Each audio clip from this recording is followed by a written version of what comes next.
Hello friends এটা প্ৰশ্ন আছে স্যাৰ আপনি কথাবোৰ বহুত ভালকে বুজায় যেটো বহুত কঠিন কাম হয় সবে নোৱাৰে আপোনাৰ ভিডিও চাই বহুত কথা শিকিলু তাৰ কাৰণে বহুত বহুত ধন্যবাদ স্যার এটা হাম্বল রিকোয়েস্ট আছিল কি কি কন্ডিশন স্যাটিসফাইড হলে এজন ক্যান্ডিডেটে ইউআর ক্যাটাগরিত আহি যায় তাৰ কাৰণে এটা সেপারেট ভিডিও বনাবো অকল ইটো টপিক লৈ যেহেতু সায়েন্স বা আর্টস ইউপি বহুত পোস্ট কম আছে হে আমি জানিব বিচাৰিছো ভালকে ক্লিয়াৰ হ'ব বিচাৰিছো যাতে ফিউচাৰত প্ৰবলেম নহয় অলপ সময় উলিয়াই স্যাৰ ভিডিও প্লিজ ভিডিও এটা বনাবো আশা কৰিছো ভিডিওটো সোনকালে চাবলৈ পাম বহুত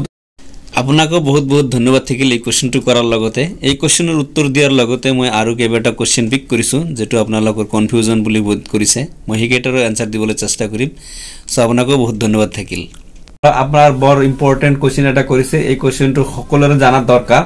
তো আজি এই প্ৰথম এই কোশ্চেনৰ আনসাৰ দি স্টাৰ্ট কৰিব বিচাৰিছো অতি সোনকালে আপুনি গম পাই যাব এটা মই চাৰ্ট শেয়াৰ কৰি আছো আপোনালোকৰ লগত যেটো এই চাৰ্টতে লিখা আছে যে আপুনি ইউআৰত কেনেকৈ সোমাব পাৰিব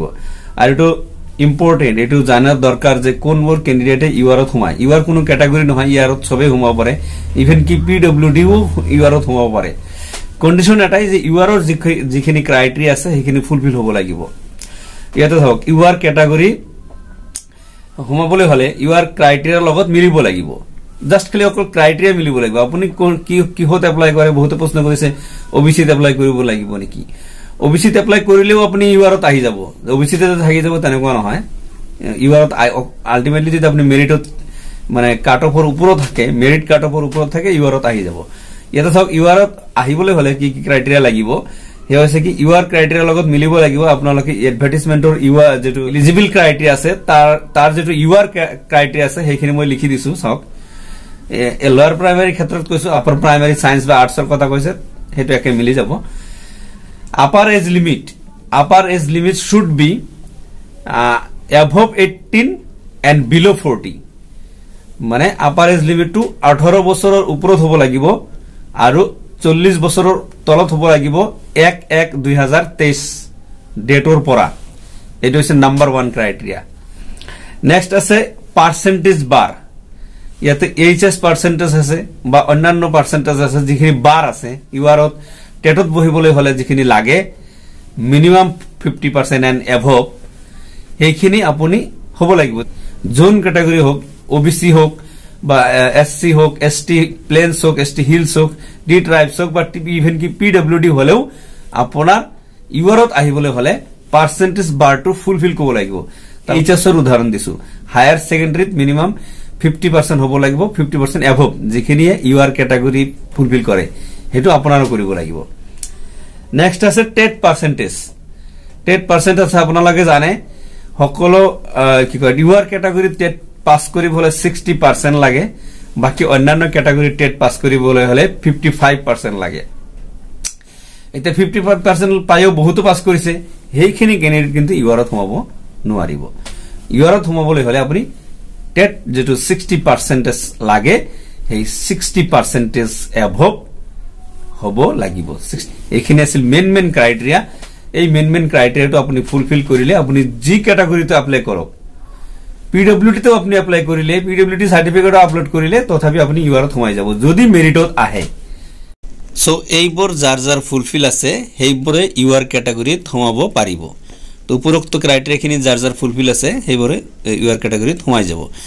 তো আপোনাৰ আনসাৰ আছে লিখিনি হোপফুলি আপুনি বুজি পাইছে যদি এটাও কিবা ধৰণৰ অলপ খোকজা আছে কমেন্টস কৰিব মই আকৌ চেষ্টা কৰিম বুজাবলৈ স্যাৰ বেঙ্গলি মিডিয়ামৰ কাট অফৰ ওপৰত এটা ভিডিও বনাব শুন প্লিজ আৰু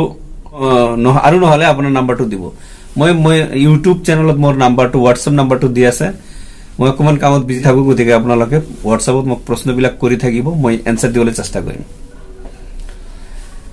নেক্সট এজনে সুধিছে 6 শিডিউল বিটিসি টেট এডভাৰটাইজমেন্ট কেতিয়া দিব স্যাৰ এই প্ৰশ্নটো আহি আছে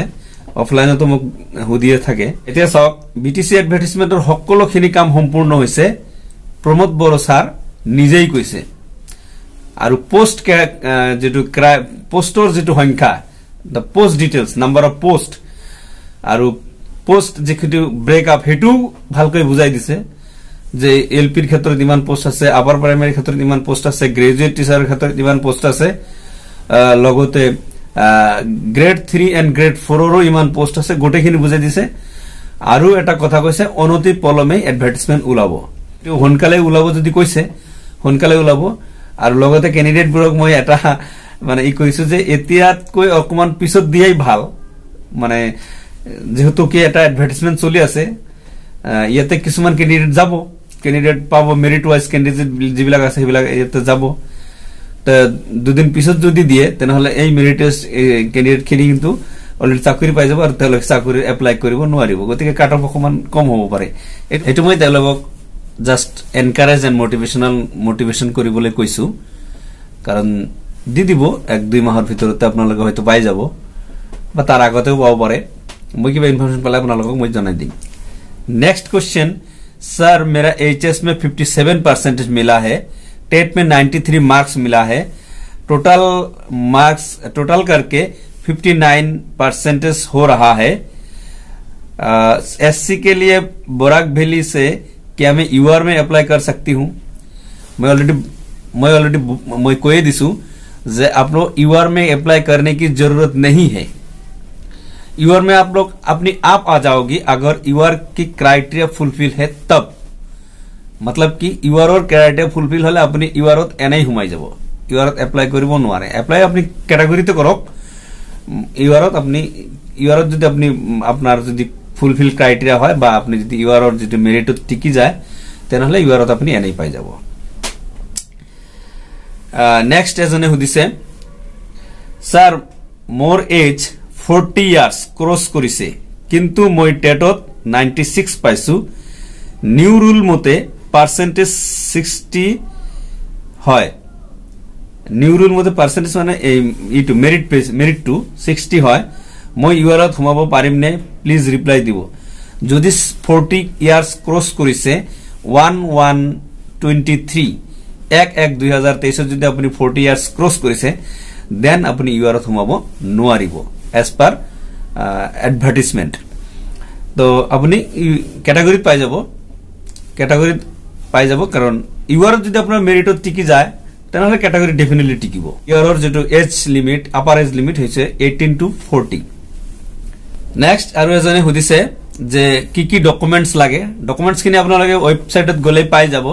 তথাপি মই লিস্টটো গাই দিছো, আপোনালোকে এই ডকুমেন্টস খিনি লাগিব। Passport size photograph, HSLC admit card, HSSLC माने higher secondary marksheet and certificate, graduation marksheet and certificate, any other marksheet and certificate of higher education, DLED और BEd marks first year and second year certificate, caste certificate in case of category, document in support of permanent resident of in Assam, certificate and mark sheet of ATET, CTET. Candidates with disabilities will have to enclose certificate of disabilities issued by government authority, certificate of ex-serviceman issued by director Sainik Welfare Board, eto obviously advertisement to likha ase, and scanned signature. eto apni website to pai jabo, tothai moi gai dilu। So friends এইখিনি আছিল আজিৰ video. লগতে cut off লৈ বহুত প্ৰশ্ন আহি থাকে আৰু কাট অফ খিনি মোৰ লগত শেয়াৰও কৰে, ফোনো কৰে। 60 পয়েন্ট সামথিং মোৰ মেৰিট,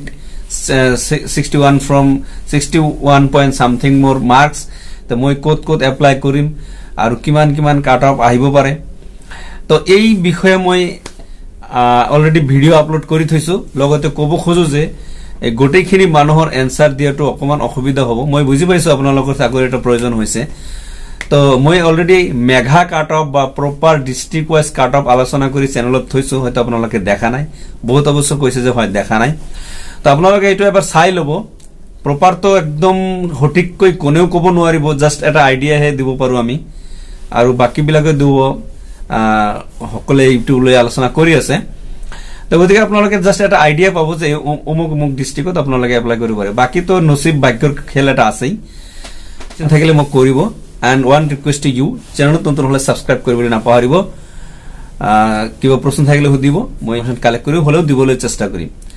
সো আপোনালোকৰ শুভকামনা যাচিছো যাতে আপোনালোকে সকলোৱে চাকৰিটো পাই যায় এই শুভকামনাৰে মই আজি ভিডিঅ'ৰ পৰা বিদায় লৈছো।